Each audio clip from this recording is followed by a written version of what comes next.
everyone. How can drumming help us heal physically, mentally, spiritually, emotionally? What's going on when someone uses a drum to help you heal? Can it help heal your past? Is there a certain type of drum you have to use? We're going to talk about that and much, much more tonight. In tonight's Reawaken You, I'm going to encourage you to forgive. Find someone in your life that you need to forgive. Our country's extremely divided right now, and forgiveness is one way we'll be able to heal and move forward. When I talk about forgiveness, I'm not in any way saying condoning any behavior, and I think for a long time I got stuck and was unable to forgive some people because I felt, well, if I forgive them, then I'm condoning what they've done to me, and that doesn't mean that in any case. And you know, if you don't forgive, it hurts you more than the person that you're not willing to forgive. It's a great book called Radical Forgiveness by Colin Tipping that I think's great. After a lot of work, that book's kind of made everything click for me. So this week I want you to take a look and see if there's someone in your life that you can forgive and move forward. Okay, we're going to tell you about tonight's guest. Mara Bishop is an intuitive consultant, shamanic practitioner, teacher, author, and artist. Mara combines intuitive consultations, shamanic healing, and energetic healing. Her personal evolution counseling provides each client with an integrated approach to spiritual healing, personal growth, and emotional well-being. Mara holds master's degrees in energy medicine and theology and a bachelor's degree in art and communications. She's a graduate of the Foundation for Shamanic Studies 3-year program in Advanced Shamanism and Shamanic Healing with Michael Harner and Sandra Ingerman, and Sandra Ingerman's teaching training program in Shamanic Journeying and Healing. Mara is the only Harner certified shamanic counselor in North Carolina and is also a Reiki master.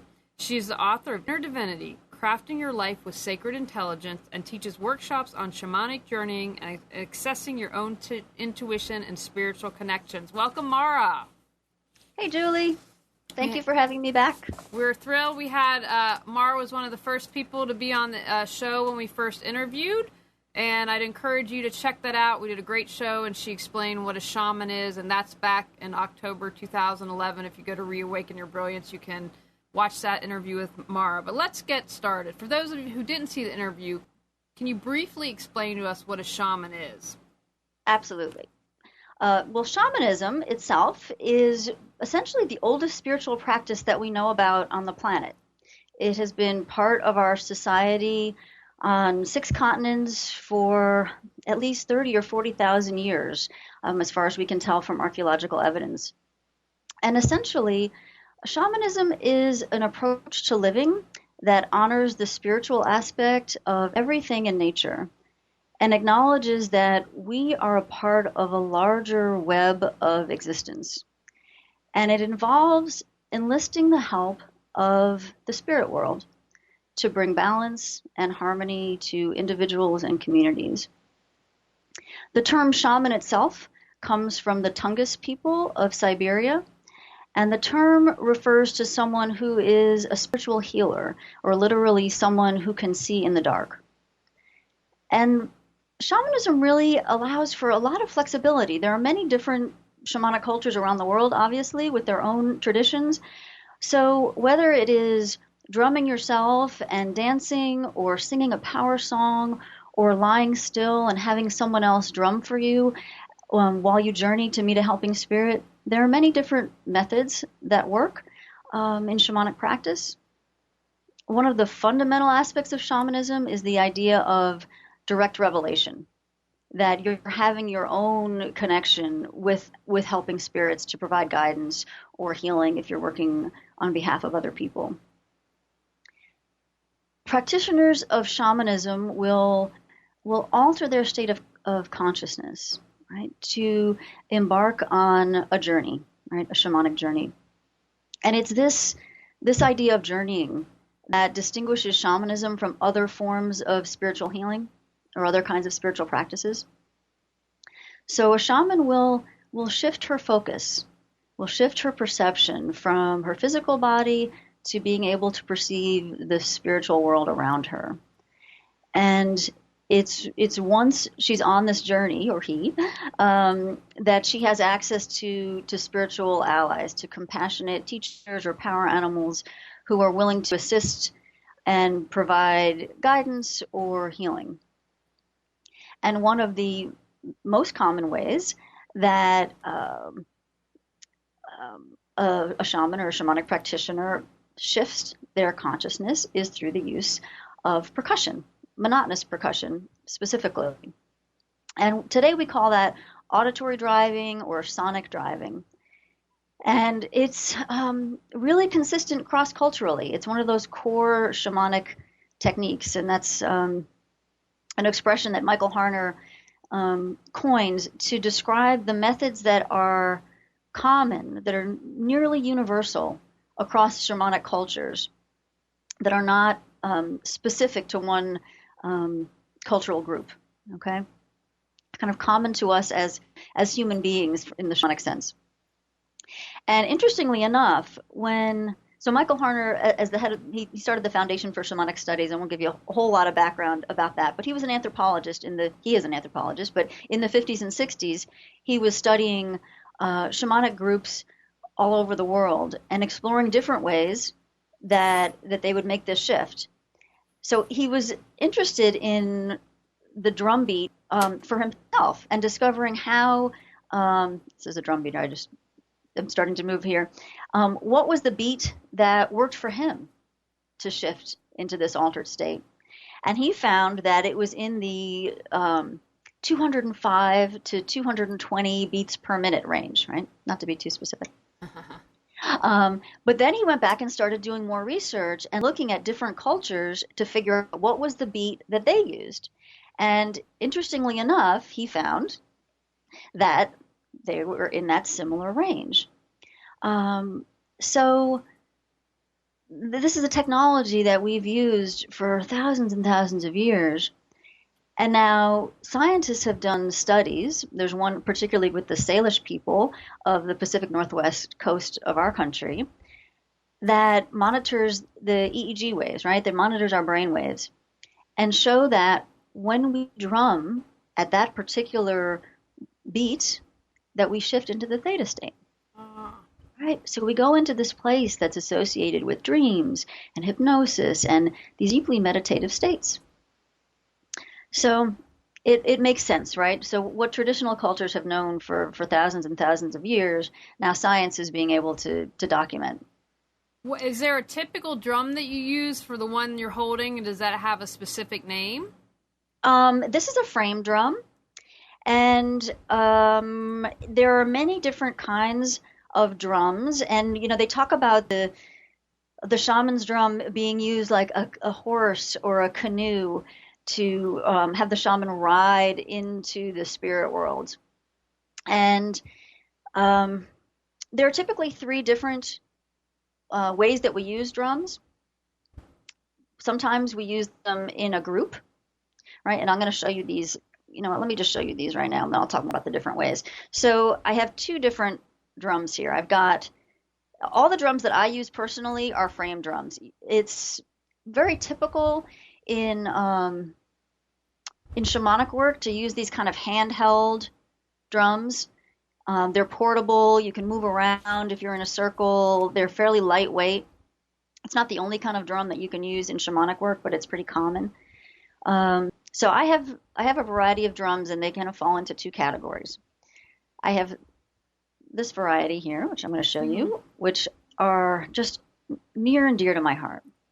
They were made for me, and actually this one was made for my grandmother. I've got my mom and my grandmother each had one made for us. And the drum maker uses found deer skins, and then he actually journeys to the spirit of the deer before he makes the drum. And they're exceptionally well made. They have this wonderful padding at the gripper. And I've used mine for a very long time. And then this was my grandmother's. And when she passed away, I inherited hers. And after a while, it felt like it was time. And I felt moved to start using her drum. So I've been using hers for a while. And it's, as you can imagine, it's very, very special for me. It's a very powerful, sacred object.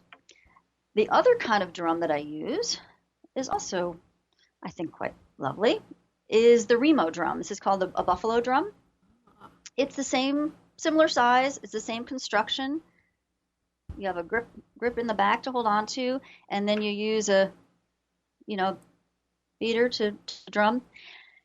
The difference between these two drums is essentially that this has a synthetic hide. So, and it's less expensive. I use these if I'm going to travel, or I can replace these, right? It doesn't have the sentimental value of the ones that were made for us. And also, a big difference is that the synthetic hide doesn't fluctuate with the weather. Julie, you and I were talking before the show about the humidity that we're experiencing. Well, drums are really sensitive to climate as well. So a natural hide drum can lose some of the tautness and when the weather is humid, whereas these will hold their tone. It's not a big issue. I find, particularly my grandmother's drum, it's a little bit eerie. Sometimes if it loses its tone and I start to drum, and it'll come right back. And you can use a hair dryer or hold these over a fire, the natural hide ones, and they'll tighten back up.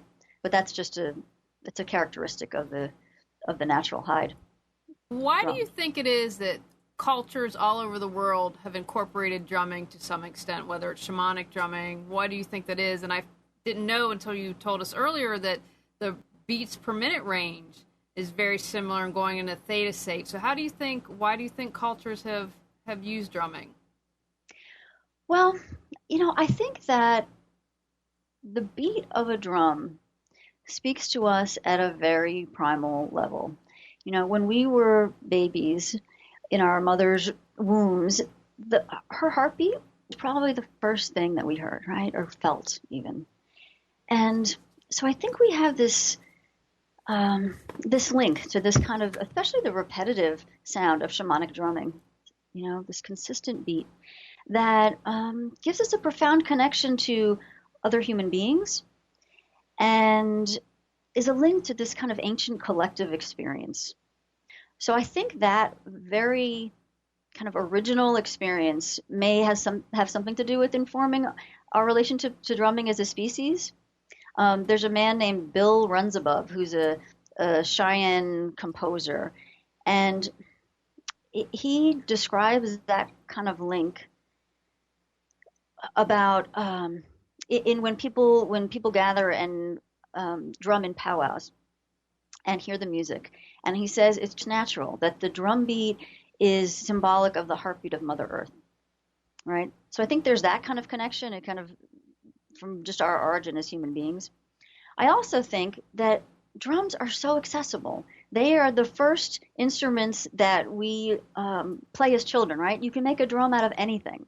I remember when my daughter was a toddler, having her go around all the little cabinets that she could reach, and pulling them open, and whether it's a pot or a pan or a piece of Tupperware, it's so easy to make percussion.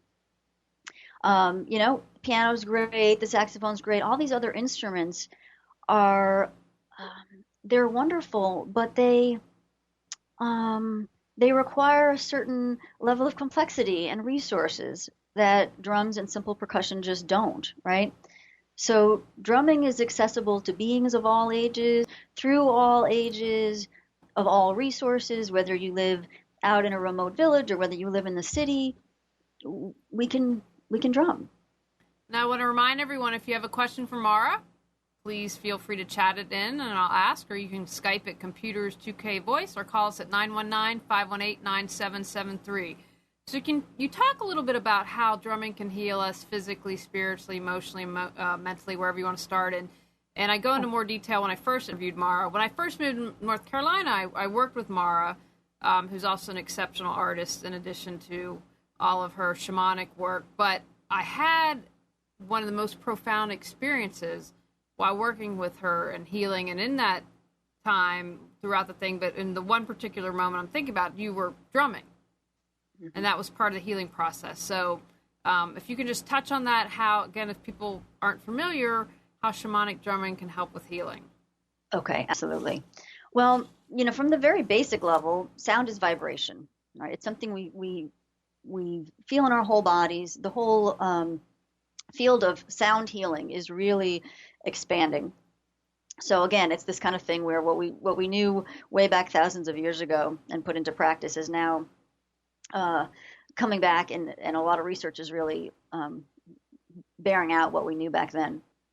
So, from the shamanic perspective, there are several different ways in which we would use the drum. Right, we would use it in a group ceremony in a drumming circle. I think I'll talk more about that a little bit later. Um, we would use it where, as I described, the role of that the drum plays in helping a shaman shift into an altered state.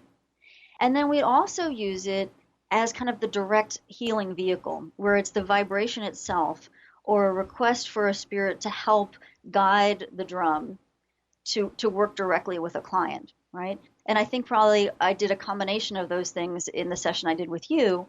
And I work in working with clients, I'll do both. Sometimes I'm using it to help both of us shift our state of consciousness. And sometimes I'm using it in a session specifically to help people relax and to call on particular healing rhythms that will be able to work with what they're dealing with. Okay. Now, as far as research goes, it's really astonishing how many different ways the drum can help us. So, from the physical perspective, they're finding there's a doctor named Barry Bittman who's done quite a lot of research with drumming, and he's found that this kind of shamanic drumming and group drumming in particular affects our immune system and strengthens the immune system, particularly in the area of the cancer fighting cells, the NK cells and LAK cells. And when you track those and you track certain chemical changes in the body, it indicates that the immune system is strengthening. So that's a pretty good thing. Mm-hmm. They've also shown that drumming helps with chronic pain because it inspires our body to produce endorphins and to produce things called endogenous opiates, which are like the natural painkillers that our body produces. So, I mean, if you can imagine being in constant pain and the amount of stress that that causes, the ripple effect of being able to have some kind of natural relief. Let's see, physically, spiritually. So spiritually, we think about group drumming, right? And how does that help us connect to other people? It helps alleviate a sense of spiritual isolation. It draws us together in a community. They've been doing studies that show it helps people heal from traumatic incidents faster. I definitely see in my circles that it provides this kind of safe container. I see people who are feeling like they are, they're looking for a community, they're looking for some safe places to explore experiences that they're having. And a lot of people don't have that outlet in their lives. But being able to come together to do this drumming work, to call in this, when we're drumming, a lot of times we're asking for help from compassionate spirits. And it's amazing when we're in circle together. I mean, you can absolutely feel the room fill up. So it creates this beautiful space. And then as far as the people involved, we're also kind of making an agreement to hold each other in a safe way. Okay, so that there's the ability to share some experiences, and it's a good outlet. Emotionally, they're discovering that not only does drumming relax people, but it lowers blood pressure and it reduces stress. They've done studies with employees in the really stressful industry of long-term care, and they've found that it will help reduce employee turnover if people participate in group drumming circles on a regular basis. And it's saving that industry a fairly significant amount of money in the study that they did. Now, Mara, I believe you told me, or I'm sorry, I want you to finish your thought if you... I want to make sure, let's see, physically, spiritually, emotionally, mentally. Mentally, yes. Mentally. Let me cover mentally. Drumming accesses our whole brain, and it synchronizes the two hemispheres of our brain. So we have, the right brain that focuses more on, intuition and kind of nonverbal. And then we have the left brain that's more rational. And when we drum, we are able to make connections in such a way that the two halves can talk to each other better.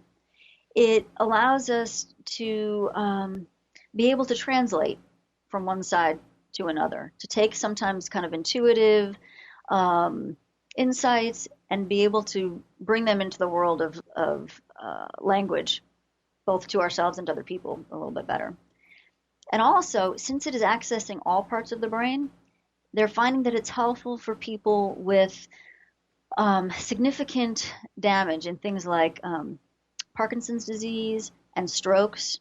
I was just reading about how some Parkinson's patients who are having trouble with movement and synchronizing their movement, when they were listening to certain kinds of drumming tracks, were able to really coordinate their movements better by listening to the drums. So there are a few examples. No, that's great. Well, you made me have another question pop into my head. Go ahead. Well, my brother recently suffered an unexpected stroke, and he's fairly young, and so just because you mentioned that might be something. I mean, they said he could have a full recovery, but one area, his hand still isn't working, so it sounds like drumming might be a good thing, could help him in all areas. Absolutely, yeah. The one question, I believe you were the person that told me this. I don't think I researched this, but shamanic drumming and healing is also becoming more accepted in what I would call mainstream hospitals. Is that true? Shamanism itself and shamanic practitioners working in hospitals, I am hearing about that happening more. I know in California at Mercy Hospital that there's a practitioner there. The University of Washington Medical Center is allowing shamanic practitioners to work. I know in Alaska and Anchorage, there's there's a clinic that's really attached to the hospital where native shamans are able to practice, and it's very accepted. The challenge in hospital settings are the tools that you use, right? So I think sometimes it's easier to work shamanically if you're not doing a lot of rattling and drumming and burning of sage. And there's actually a great book that just came out, which I will mention. It's by some of the people from the Society for Shamanic Practitioners, and it's not just them. It's called Spirited Medicine, and they talk a lot about shamanism in various healthcare settings, in hospice and in hospitals, and how are people, psychologists and doctors, integrating that and being able to kind of work within certain situations appropriately. So yes, but sometimes it's adapted. Okay, fantastic. Now, would you say that when people use drumming to help heal in the past, that it's the same for what we're using drumming to heal now? Or would it be different? I think there's similarities and differences, right? So in the past, when we're talking about culturally specific practices, we have things like the djembe of Mali, and that is been talked about as the healing drum, right? So the belief was that these drums were crafted from the wood of certain trees, and it's believed that the spirit of that tree inhabited the drum, as well as the spirit of the animal that the hide was made from. And it was used a lot in communities and community rituals, right, in group drumming sessions. So part of the shift between how were drums used in the past and how are drums used now kind of relates to what were our communities like in the past and what are our communities like now. So the technique itself can be adapted quite readily, and it depends on your setting, right? In the Tibetan Bon tradition, which is really, it predates Buddhism, right? So it's from the Himalayan region, and they used drums in healing ceremonies called chintas, and it was used for clearing space and clearing the energy of participants, right? It was all shamanic work, and let me just reiterate, all shamanic work is about making a connection to helping spirits, right? The practitioners are the conduit, okay? So it's about using the drum as a vehicle, calling in the spirits, using the vibration, and helping clear energy in that particular ceremony. In Tunisia, the Darwissa, that particular shaman, would use the drum to kind of suss out if a person was actually having a possessing spirit, if there was a spirit attached to someone, right? And the belief there was she would drum different beats until it kind of hooked and the person started to move and dance. And then she knew that she had connected with that possessing spirit, and then she could work to clear that away, figure out what the illness was. Another great example of how drumming was used in the past and is used today is the Tuvan healing drum. And this is one of the techniques that I was taught through the apprenticeship through the Foundation for Shamanic Studies that I use with clients. And it actually may have been one that I used with you, Julie. It's been a little while, but this is one that I definitely use on a regular basis. And Tuva, if everybody doesn't know, it's not necessarily a common discussion, is a region in, it's north of Mongolia and it's south of Russia. It's kind of a landlocked area. And the idea with the Tuvan drum is that the practitioner actually asks for the help of a compassionate spirit and asks them to temporarily be embodied in the drum. And then the practitioner will drum and really let the spirit and the drum guide them to where the vibration needs to go over a person's body, right? And it is, we all know sound is vibration.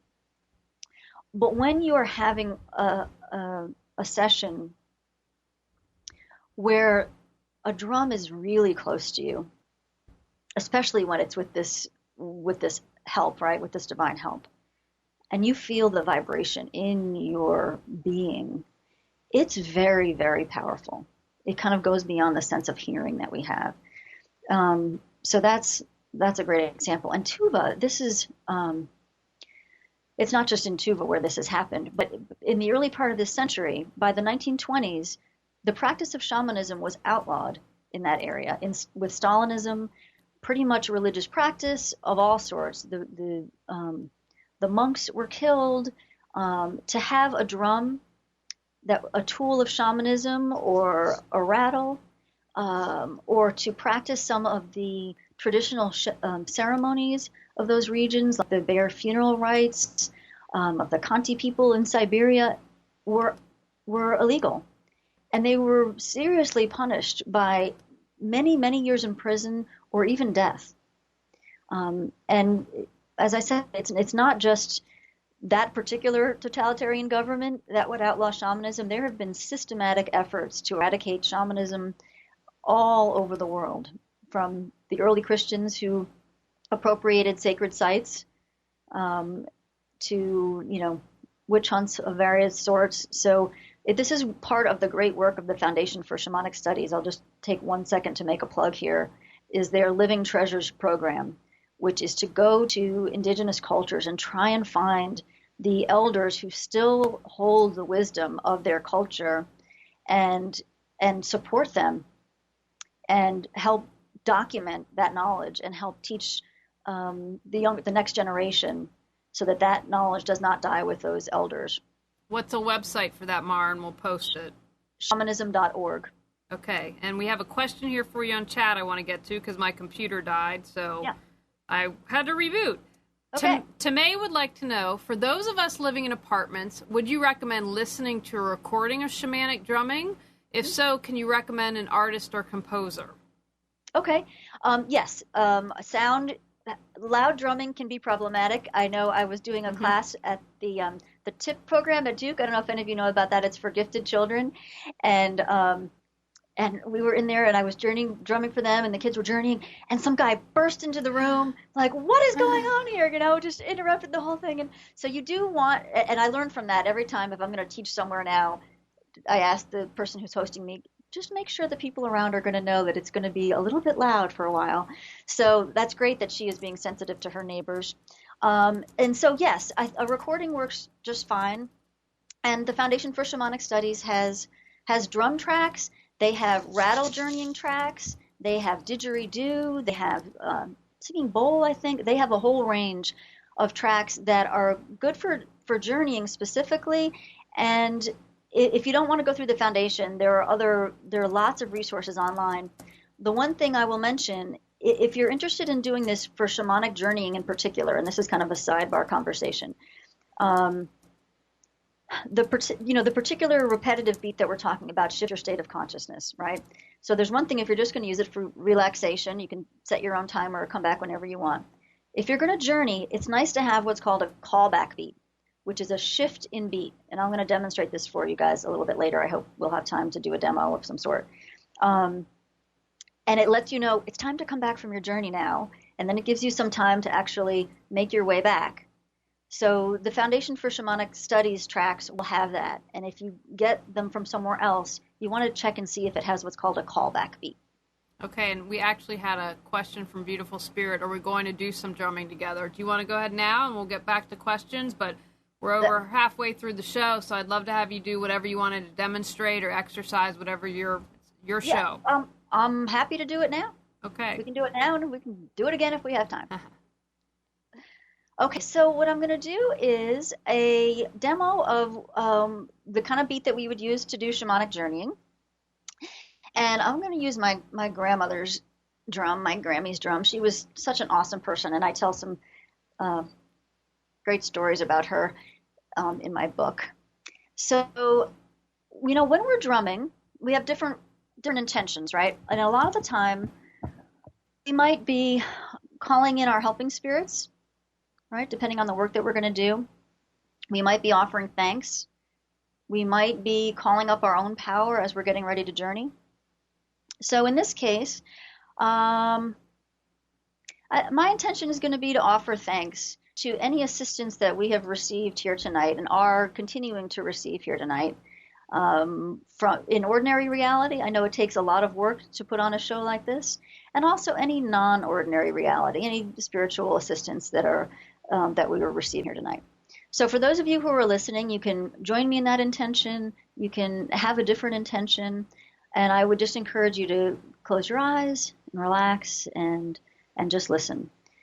When it's time to come back, when I'm just about ready to stop the beat, I will change the beat, and that will be your cue that she's just about to stop. And just before you start, I want to remind everyone this is recorded. So I know you can listen to the radio and are driving. So if you aren't unable to do this live, you will be able to listen to it again if you want to do it. Sorry, Julie, I didn't mean to interrupt you. And that's a good point. This kind of repetitive beat, and I've said it before, but I'm going to really make this clear. It shifts your state of consciousness. So if you get yourself a drum track, or if you're in the car right now, we're just going to do this for a couple minutes. So I'm not really worried about it for right now. Don't get a drum track from the Foundation for Shamanic Studies and put it on when you're driving. Okay, you don't want to go that deep when you're operating machinery. Okay, so we ready? Yep, ready. Go ahead. Okay, here we go.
That was fantastic. So when you were doing the first part before you switched the beat to bring us back, was that between the 250 or 500 beats per minute that he found was ideal?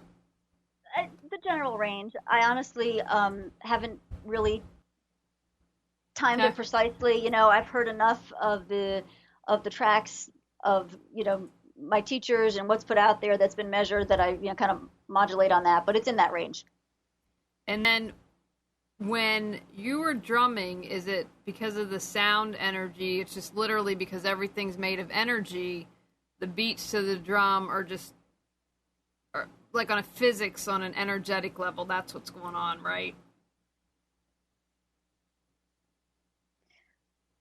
As far as what produces the healing? Well, yeah, with healing. So it's when we listen to that sound, it's I guess I'm trying to get a little deeper, that because everything is made of energy, that's what's going on, that's how the healing works. Is that correct? I would say yes. I mean, I think in some ways it's hard to tease out. So there's the vibration, right? I mean, we know now that cats purr, and when they purr, they are actually doing self-healing, right? Mm-hmm. So that frequency of the vibration, you know, we thought that they purred because they were happy, but that's not the case. They also purr when they're injured and when they're in distress. And scientists are actually now studying ways to understand how that frequency of their purr, because it helps cats to heal their bones and to heal their muscles. They're trying to figure out how that may be able to help astronauts. Because when astronauts are in zero gravity, they're having issues with bone loss and muscle atrophy, right? So there's kind of that purely vibrational issue of vibration itself, right? But then there's the issue of what are we calling down through this vehicle, right? And so much about shamanic work is being a conduit, right? So as a practitioner, you're a conduit. You're making that connection with the spirit world, and you're the access point between this ordinary reality place and non-ordinary reality. And I think the drum and the vibration of the drum is another one of those contact points to make that link.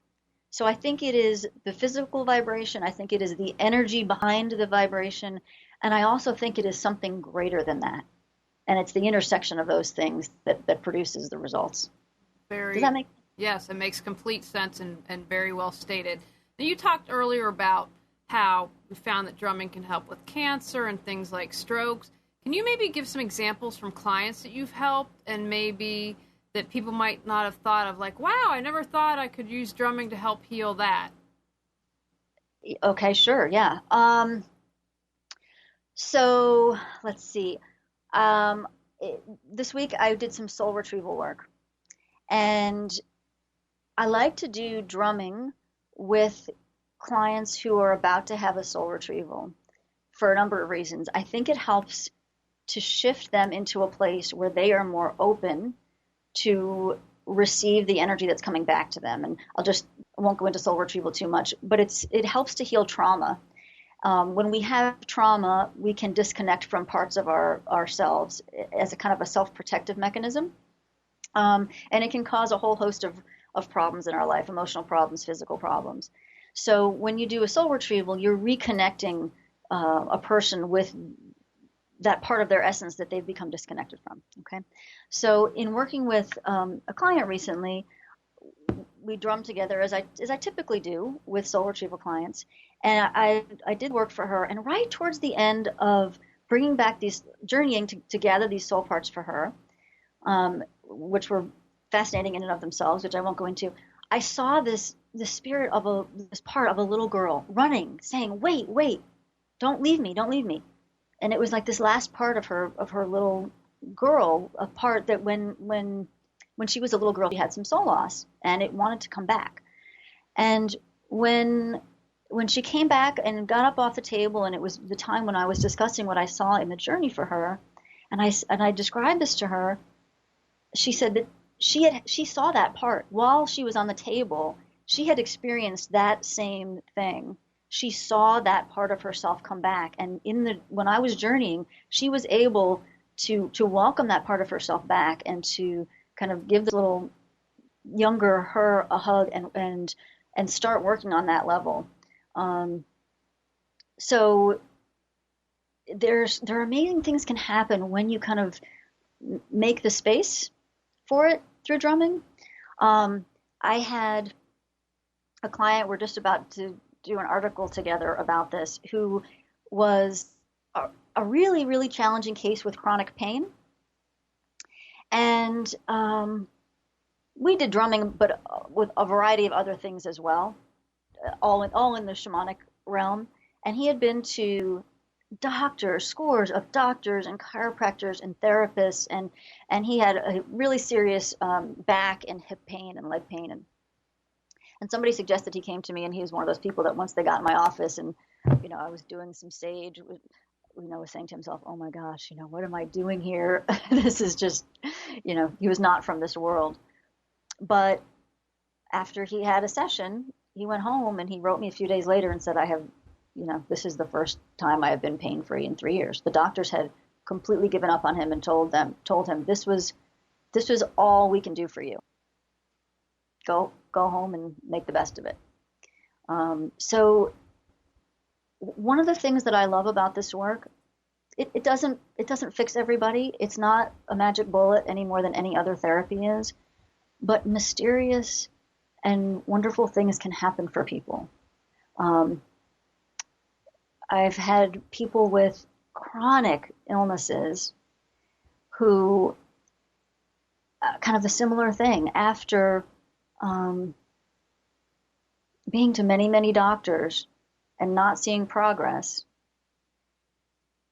can get back to their lives. When their lives went from really full, professionally, personally active lives to being flat on their backs and not making a lot of headway and dealing with just a host of things to be able to come back to life in ways that they just didn't expect. And the drumming is such a pivotal tool.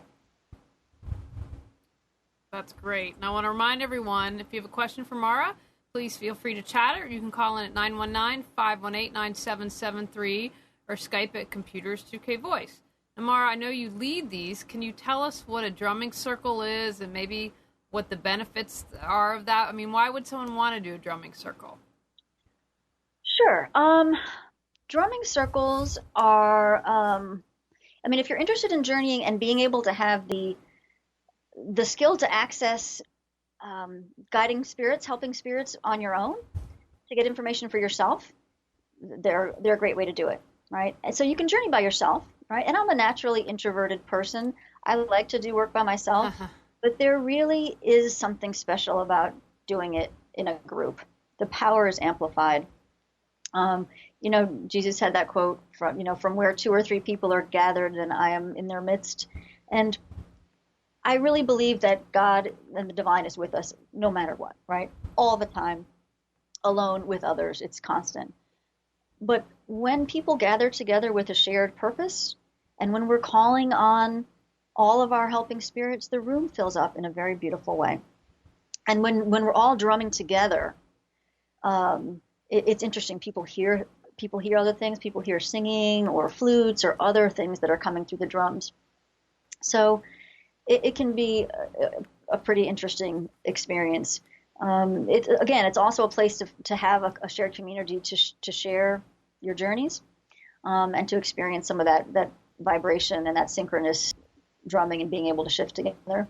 You do want to know what kind of drumming circle you're getting involved with. So you want to ask some questions if you're new to being in circle. There are circles that are about making music and exploring rhythm and beat. And then there are circles where the focus is the shamanic journey, and we do some drumming in order to do the journeying, right? Or to raise our power or call in the spirits before the journey. They're two very different things. So the circles that I host are about shamanic journeying. You need to know how to do core shamanic journeying. I can teach you that, or somebody else can teach you that, but that's a prerequisite. And then we do spend time drumming, and then for the journey part, I'll do the drumming, and people would be lying down or sitting and taking their own shamanic journeys. The benefits kind of go back to some of the research, which is drumming fights stress. And here's another thing that I do with clients is there are some people who really have a hard time relaxing. They're the people who cannot meditate, and the subset of people who really just can't at all even stop thinking and just processing enough to just lie on the table. I mean, so many of my clients, when they come in and I start doing energy work for them, will just conk out and fall asleep. And that's great. But some people can't even just let their body relax. And what I do sometimes with these really tough clients is I'll drum for them. There's something about the drumming that just really kind of pounds the thoughts out of your head sometimes and lets those people who are really stressed out shift. And as it turns out, there's a psychologist named Barry Quinn, and he has a term for these people. They're called hypervigilant. And what he discovered is they actually don't go into the alpha state. They don't have alpha brainwaves. And he was trying to find a way to get them into the alpha state to be able to relax and have the sense of ease that being in the alpha state can bring. He tried biofeedback, he tried other methods, and he couldn't get people there. He tried drumming. Within 20 or 30 minutes, these people had alpha brainwaves. So drumming circles can help with that. They found Stanford did a study, depression. They did a study with people who were 80 years old and over and were depressed. And after they did group music therapy with drumming, particularly, they were less anxious, they were less distressed, they had better self-esteem. So, that's another benefit of the group drumming circle. And again, let me just mention a couple more things. I mean, there's so much research out there, Julie. TMJ, the NIH did a study of shamanic healing of people with TMJ. They had a group of like maybe 23 or 24 people. They did 5 sessions with one of 4 different shamanic practitioners. At the end of 5 sessions, people with TMJ had such statistically significant results. Their mean pain went down, and their worst pain went down, that at the end of this study, only 4 of them could even be, clinically diagnosed as having TMJ. It works wonders with autism, with children with autism. There's an institute called REI that has a certain protocol for listening to custom-made drum tracks. And kids with autism had less repetitive behaviors. They had better eye contact. They had less aggressive behaviors. They were more calm. I mean, they did drumming groups with veterans who were suffering from PTSD. And they were able to access some of their traumatic memories in a safe way. They were able to have this kind of safe outlet for their anger and get a better sense of self-control. It's just there's really a lot of data out there for drumming. Do you think it would help with insomnia? Very possibly. Very possibly. I can look in and see if there have been studies about it. I know I do have some insomnia clients who have been helped. Have to think if it was drumming specifically that we used for them. A lot of times in my work, I'll use music. Mm-hmm. I use music and I use drumming. But a lot of the times when I'm doing energy work, I'll have a track, and I'll have be doing hands-on healing. And then sometimes when I'm doing a journey, I'll have a drum track that's playing. And then sometimes we'll be doing live drumming. So I do kind of a whole assortment of different things. There's nothing really rote about what I do. It's always a little bit. It's interesting. It keeps it interesting for me because it's never the same each time. Do you have another little demonstration you could do for us? I can use the other drum. We do this similar beat. So I would be happy to demonstrate the Remo. That would be fantastic. Yeah. I think people would enjoy hearing that. Okay. Oh, and I will mention there is, you don't have to drum only to, and maybe we can do this. I'll do both of these briefly. Percussion takes a lot of forms. And I think I mentioned that the Foundation for Shamanic Studies has different tracks, right? So there are single drums. And actually on my CD, I have a meditation that is kind of a modified journey. And I do an overlay of one drum and then a rattle. right? But one way that's lovely to journey is to do a rattle journey. It's very soft. You can do a similar beat, and I'll do the rattle for you now. It's you can get the similar beat, but there's something lovely about it, and it's also easy to do yourself, and it's softer too for the woman who was having the issue with being in an apartment and not wanting to make too much sound. And you can be really creative with what you can use for a rattle, and they're very portable. If you don't have a rattle, you can use a bottle of vitamins or Tic Tacs, or sometimes I'll do that in workshops. If I have 20 people and they don't all have rattles, I'll get a bunch of Tic Tacs, and the people that don't have rattles or I don't have enough to lend them, you'd be amazing. It makes actually a pretty good sound if you get enough just little things in a bottle. So the Foundation for Shamanic Studies has rattling tracks and other tracks too. So I'll do a little rattling for you, okay? You ready, Julie? Yep, go ahead. Okay.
Oh, I like that. Yeah. And there's such a variety of tones that you can get with rattles and with drums too. I mean, they're the tablas that we use for kirtan chanting. They're the djembes. There's the talking drum that was used in probably still is used in West Africa, where you could actually relay that they would use the tone of the drum to mimic language. So you could send messages over long distances, and then the next person would send it along, and the next person would send it along. So there's so many different sounds in drums and rattles. It's really your preference and what you want to use. So would your other drum, not your grandmother's drum, would it sound similar to your grandmother's drum? Or it's pretty similar. I mean, it's got a different tone, but.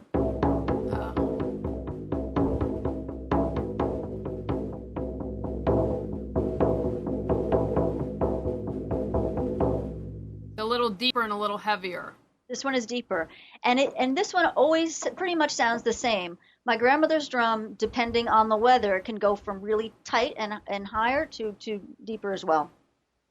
So do you think someone like a rock drummer could have a spiritual experience drumming because, they're getting into it, that's their passion?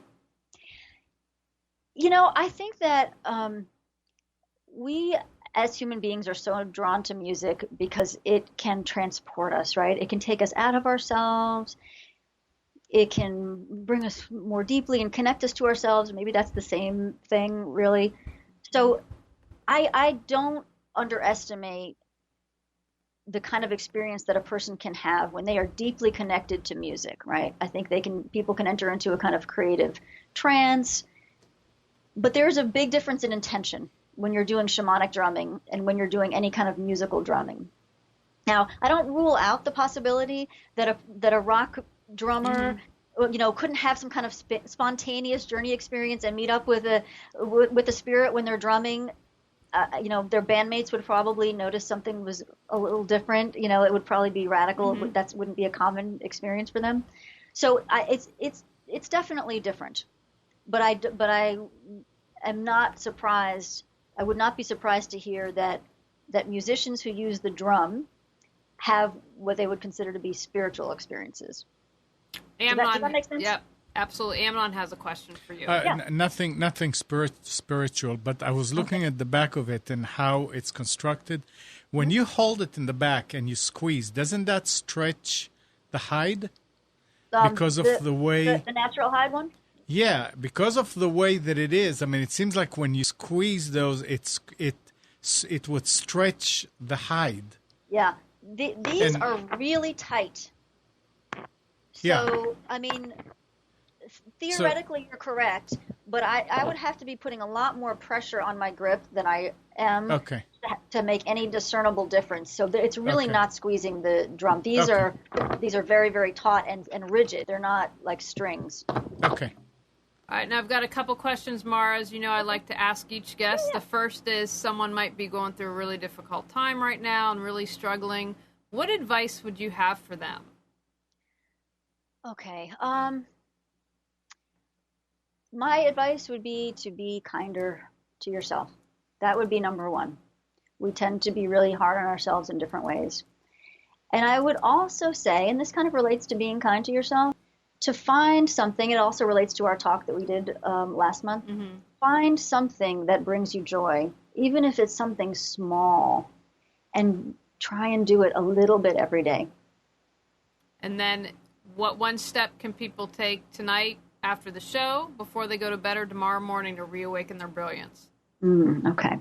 Well, I'm not sure if it's a starry night tonight, if you do it tonight or maybe in the morning. I would suggest that people spend some time in nature. I think that if we allow ourselves to really entrain with the natural world, that we get this window into who we are as unique beings and also how we fit into the larger picture. We can get so caught up in our lives that are separate from the natural environment, and it really is disorienting to us and takes us away, I think, from finding health and balance. So spending time in nature and just really being silent and observing what's going on around you and soaking in the energy of the natural world is so healing, and I believe will help you reawaken your brilliance. Okay, we want to have a comment here I want to share with you from Hank D, and then I'd like you to tell everyone how they can find out more information and any upcoming classes and all that good stuff. Hank D shares, I'm a veteran who saw Mara. Well, first of all, Hank, thank you for your service. My fiance is 82nd Airborne, so we appreciate my boyfriend too. All right, woohoo! So Hank says, I'm a veteran who saw Mara in 2010 for some nightmares and depressive symptoms after deployment. It was amazing. I've been practicing shamanism ever since. Now, if that's not an endorsement, I don't know what is. Thank you, Hank. That's great, Hank. That's wonderful. Thank you so much for writing in, and I'm really happy to hear that. So can you share with us your website and any upcoming classes, your book? Tell us whatever you'd like to share. Okay, absolutely. The website is wholespirit.com. That's WHOLESPIRIT.com. If you go to the contacts page and just fill in your name and your email, I very occasionally really send out a list of classes or events like this, things that are coming up, whether it's a free talk or a drumming circle. I do have a drumming circle scheduled for next Monday. It's a little bit iffy right now. I'm having some construction repairs done, but pre-registration is absolutely required for the drumming circle. So if you're interested and you have core shamanic journey experience, shoot me an email. Actually, go to the website, go to the events page, and there's a link for registration, or just send me an email about it. I'll have more classes coming up in the fall and in the spring. I've got a new one that I'm working on called Your Energy Ecosystem, which is about how to understand what your energetic personality is. I see so many people who are energy sponges and don't really understand how to navigate picking up other people's energy and how to release it. So I wind up doing a lot of extractions, like having to clear away a lot of energy that doesn't belong. So this class is going to help people understand that they get to decide when they want to be permeable and impermeable energetically, having good boundaries. So I can talk more about that class at another time. So that's one of the things that are coming up. But go to the website, go to wholespirit.com. There's more information about classes and events and about individual sessions, drumming circles. There's a blog there. So the book Inner Divinity you can get from the website. I've also got a companion CD of meditations. It has that animal spirit meditation that I mentioned and a variety of other guided meditative tracks. And let's see, and the blog is where I'm kind of focusing my writing these days and also doing some articles. So that's probably the best place to reach me and see the resources. All right, fantastic. And check out our artwork. Is your artwork, can they see Oh, your yeah. artwork on your... There's a link there on wholespirit.com. There's a link to the artwork, but also you can just go to marabishop.com and see the art. I'm not as good about updating that website, so I usually will have more pieces. There's some at Nana's restaurant, if you're familiar with Nana's in Durham, and a few other places around, yoga studios and salons and things. So just email me. I can always give you more information. And it's Mara at Whole Spirit is my email. And I'm putting that in your marabishop.com, so everyone has that. Okay, thanks.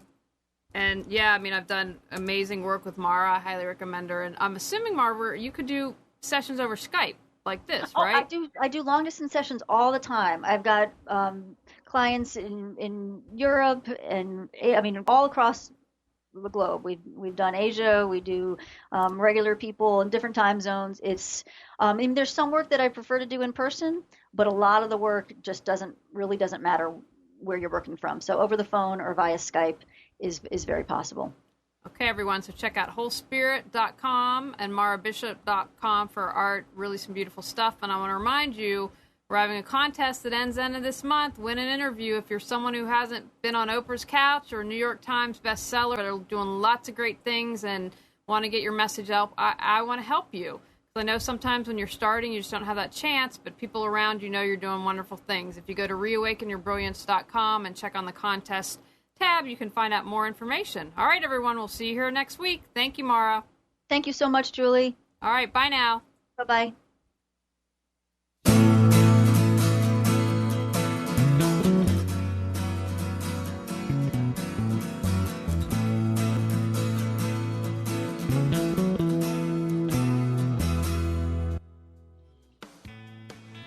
You are tuned to the Nissan Communications Network. Our weekly lineup of call-in programs includes Computers 2K Now with Amnon Nissan, Sundays 9 a.m. till noon. Carrie's Psychic Cafe with Carrie Silkowski, Sundays 8 till 9 p.m. Health Inn with Debbie Brooke, Mondays 11 a.m. till noon. Breaking Free with Marilyn Shannon, Mondays 8 till 9 p.m. Reawaken Your Brilliance with Julie Seibert, Wednesdays 9 till 10 p.m. And if you tuned in too late, you can always watch each program in its entirety or download an MP3 audio file of it at www.nissancommunications.com. Sponsored by ThatVidBlasterGuy.com, CarolinaApparel.com, and DeltaForce.net.